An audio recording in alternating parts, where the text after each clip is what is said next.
Kottayam Kodimatha boat ജെട്ടിയിൽ നിന്ന് മീനച്ചിലാറിലൂടെ boat വിശാലമായ വേമ്പനാട്ട് കായലിലേക്ക് പ്രവേശിക്കുമ്പോൾ അവിടെ ഒരുപാട് ചെറിയ തുരുത്തുകൾ നമുക്ക് കാണാൻ കഴിയും.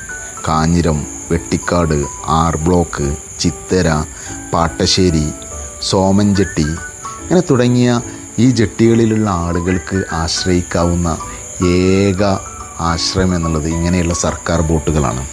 അവർ പുറത്തുനിന്ന് സാധനങ്ങൾ വാങ്ങി ഈ ദ്വീപിലേക്ക് കൊണ്ടുവരുന്നതും ദ്വീപിലുള്ള സാധനങ്ങൾ പുറത്തേക്ക് എത്തിക്കുന്നതൊക്കെ ഈ സർക്കാർ ബോട്ടിനെ ആശ്രയിച്ചുകൊണ്ടാണ്.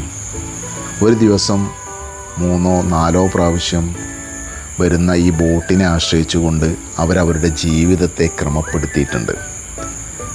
അവർ കൊണ്ടുവരുന്ന സാധനങ്ങൾ ഈ ബോട്ടിലെ ജീവനക്കാർ അത് അവരെ ആ അർത്ഥത്തിൽ സഹായിച്ച് പരസ്പരം ഹൃദ്യമായൊരു ബന്ധം, ഈയടുപ്പം അവർ തമ്മിലുണ്ട് എന്ന് നമുക്ക് കാണാൻ കഴിയും.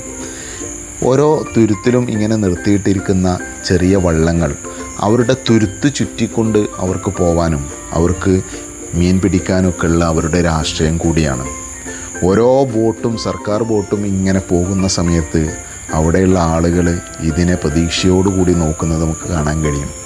അവർ ബോട്ട് ജീവനക്കാർ അവരെയൊക്കെ അഭിവാദ്യം ചെയ്തുകൊണ്ടാണ് ഈ ബോട്ടിലൂടെ പോകുന്നത്. അപ്പോൾ അവർ തമ്മിലുള്ള ഈ അടുപ്പം അവർ ബോട്ടിലെ 3 ജീവനക്കാർ പുറത്തേക്ക് ഇറങ്ങുന്നു ഓരോ ജെട്ടി എത്തുമ്പോഴും. എന്നിട്ട് അവർ ആ ജെട്ടിയിൽ അവരുടെ ബോട്ട് ബന്ധിപ്പിക്കുന്നു.